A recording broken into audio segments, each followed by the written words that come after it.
Persuaded by Chris Stewart. Narrated by Otis Gyrie. It's been 2 weeks since this whole thing started. It all started with a tanker incident. It was all over the news. Everybody thought it was just another oil spill. There were plenty of volunteers, plenty of people wanting to help the poor defenseless animals, plenty of victims. Within hours of the tanker incident, it started happening. The animals had gone crazy. They were scratching and biting the cleanup volunteers. They said that it was an adverse effect to whatever was in that tanker. Rescue workers were still trying to get the crew out of the ship. They could hear screaming inside, screams to open the doors. But that's when it all went to hell, as soon as they cut the door out. They broadcast for 6 full minutes before it went silent. 6 minutes of screaming and agony. The ship crew attacked the rescue workers like rabid baboons, breaking bones and tearing flesh. The people on the shore weren't faring any better. Those that had been attacked by animals were attacking everyone else. It was worse than any war zone report. It was sheer brutality, and yet the broadcast still went on for 6 minutes. 6 minutes, and then blank faces. Nobody could explain what was happening. They tried to continue with the regular news, tried to talk about the economy, the weather, a cute human interest story, anything at all. But they couldn't make us unsee what we saw. I tried to continue my regular existence, but every time I switched on the news or walked by a newsstand, it was there. The big mystery. They had some explanations, some kind of infection, brain parasites, but it didn't matter. It wasn't an infection we were afraid of. It was them. 4 days after the initial report, a state of emergency was raised. And yet, we'd all seen this before, in every zombie movie ever produced. People didn't know who to trust. They were stockpiling food and weapons. Some tried to flee, but it seemed every zombie movie was right. They didn't make it. 3 days later, they arrived in my town. I expected moans, shuffling corpses, dismemberment. But that's where the movies lied. They ran through the streets, screaming. I remember running out to my front door as fast as I could, locking and barricading, doing anything to make sure it would stay shut. And then I headed for the window. I was on the 2nd story, and I could see the carnage. They were unstoppable. They were aware. A group of them made their way through a building across the street. They jumped straight through plate glass windows.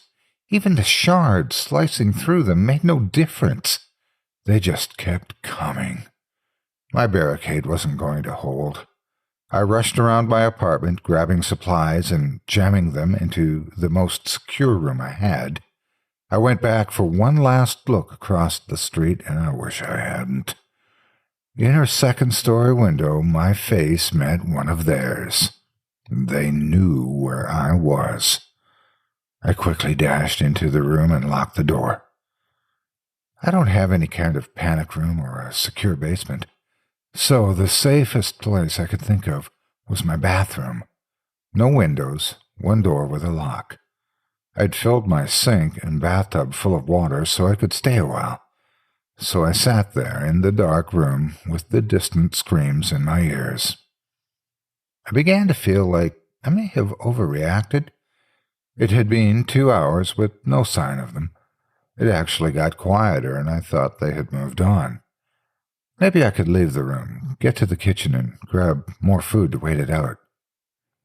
A crash came from the front door.